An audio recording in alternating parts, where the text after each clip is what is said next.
Good morning, I'm Wendy Petrie and this is your morning news fix for Monday the 16th of December.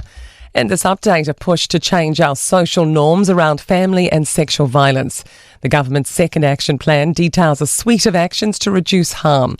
It looks at improving services for those using violence, strengthening the workforce and fostering deeper cross-government collaboration.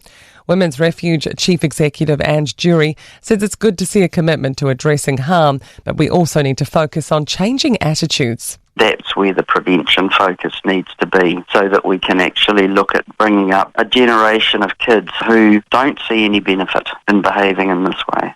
Concerns a country's drowning rate will only get worse if nothing changes, with at least 3 people dying in or near water over the weekend. A child was found unresponsive at a Lower Hutt park and a person died after jumping off a boat near Whakatane. Emergency services were also called to a person needing help on Wellington's Eastbourne beach. Meanwhile, a man remains missing after jumping from Hamilton's Puketi Bridge into the Waikato River on Saturday night.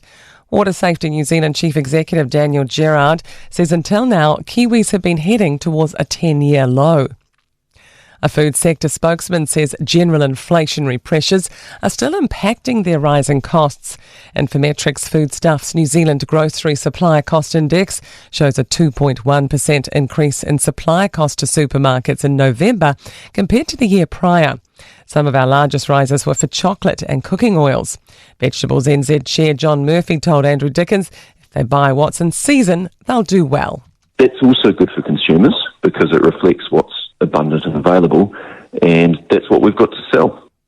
A big week for economists with a swathe of figures coming in. The government will release its half-year economic and fiscal update tomorrow, indicating the deficit it's likely to run. On Thursday, we'll also find out how the economy's been tracking with September quarter GDP. Some people who need travel for medical treatment are finding themselves in debt as they wait for improvements in the National Travel Assistance Scheme. In April, the Cancer Society welcomed a lift in reimbursement rates for mileage and accommodation. But Head of Cancer Services Craig Watson says an also promised online system could reduce the months-long wait for compensation for people already under financial strain. If you're paying $200 or $300 a night for a motel in Wellington, you could easily be 6, 7, 8, 9 grand in debt before you get anything back. Health New Zealand says they've made claiming easier via email, and the next phase of changes are planned to progress next year.